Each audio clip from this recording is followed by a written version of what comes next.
3 rows from the back, then the gentleman at the back, and then the lady at the back, right in front of you there, Adrian. Hi, thank you. 3 weeks ago in my ward there was a fire in Clerkenwell House. We talked about the average response time.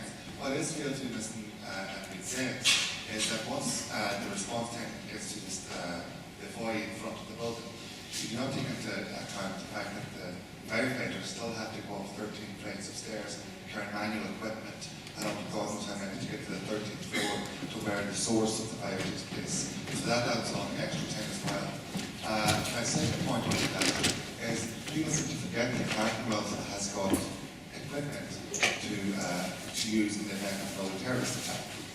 And should there be another 7/7, what happens? No mention has been happening of what's going to happen with the terrorist equipment that Clerkenwell currently holds.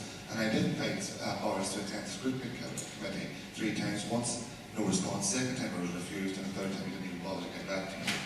And to add insult to injury, I was concerned that a block like Kestrel or Peregrine would catch fire, which it has done 3 weeks ago. And again, with fire crew having to go up the stairs, carry manual equipment, while screaming children are getting down and being evacuated out. That adds on to the average times. So I would like a response to that about extra average time to get up 13 flights of stairs to the 13th floor, which adds on if a person's trapped in the fire is still smoke is suffocating all around. Second point is what happens to terrorist equipment that is in Clerkenwell station should there be another 7/7, which people say is more likely with increased things that's going on. And the third thing is it just also seems a bit strange to me that with all the inner London boroughs being cut, places like Hampton, the former mayor's constituency, and Orpington, all Tory-leaning boroughs, seem to be getting an increase in fire brigades. So I'd just like a response to those things. Thank you very much, sir. My name is Pat. I've been Islington resident for 32 years. My question to the Commissioner is, if I understood your presentation correctly, in the last 10 years, the life saving has gone down from 96 to 55, is that right? About 50% saving. What we're talking about is saving lives. It's not a service like other public services, it's response times. So I want to ask you, do you know any firefighter who's got the same bonuses for saving lives as bankers get for investing in other people's money?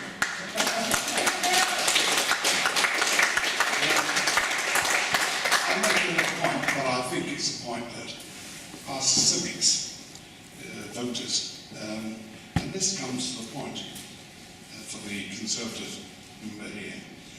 You talk about risk. The risk is in the lives. It's our lives. It's not a matter of risk assessment as a cold heart. You've not been a firefighter. He has, they have. I haven't. And I'd like to ask the Commissioner if you could say your thinking. But if you can't, I'll ask member of the FBU, they could say, at what point do these proposals actually attack lives? We've heard from the person from the NUT.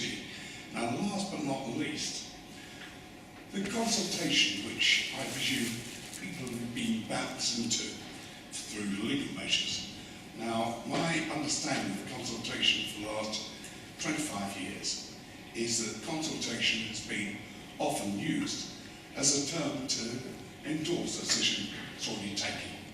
Now, if there's a huge, as there is tonight, almost every chair is full, and people are obviously concerned about it. If there's a huge rejection of the Mayor's proposals, the consultation, at what point would he actually accept that we, the public, have taken the risk, don't like what he's proposing? Thank you, sir. Hi, my name's Bob Jacobson. I was involved with the campaign Safe and Free Health Centre, so I know quite a lot about safe community buildings and also the fact that it's just never over until it's really over. I'm really, really shocked by these cuts, especially the fact that Clerkenwell Fire Station is the 3rd busiest in London. And I would like to know what kind of figures you're looking at. You're saying that you're doing these strategically, but it's very hard to miss the fact that all the fire stations being closed are freeholds. So, you know, I mean, when Boris Johnson came out many months ago, or before any of this was really public knowledge, and said, oh, well, you know, that's fine, we can build flats where the police and fire stations are, and we all said, oh, what? You're closing fire stations? And then it turns out that the fire stations you want to close are in not only the most densely populated parts of London, but also, funnily, they're in the highest the highest land value places. All right. So what is it? How much are you expecting to get from selling these places, and where is that money going to go? But what I really want to know, I want to know what kind of strategic plan closes the fire stations which are actually the busiest in London and leaves those which are not. Thank you, Madam.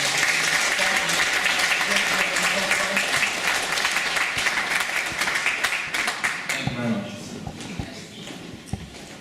Hi, thank you very much. Hi, thank you very much. My name is Awali Olad. I'm the local councillor representing Holborn and Covent Garden Ward in the London Borough of Camden. And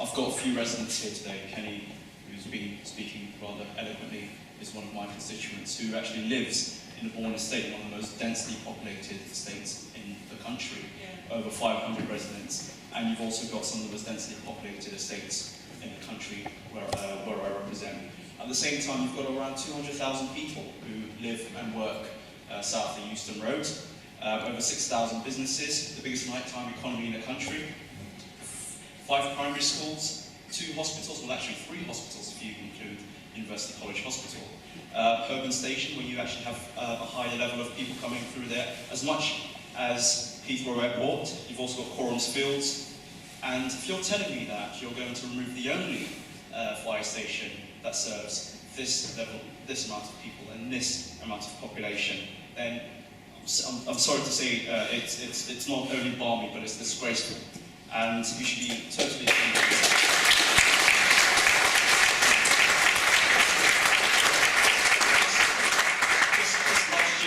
There was a fire in one of my buildings, Panther House. It went up in flames within 30 seconds.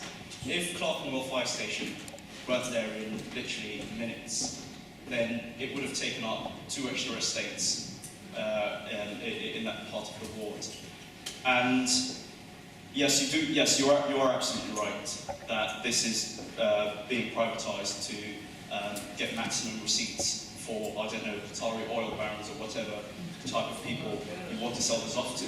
But it's outrageous, actually. It's outrageous that it's the poor who live in high-valued areas that are being screwed by Boris Johnson and James Clerkenwell.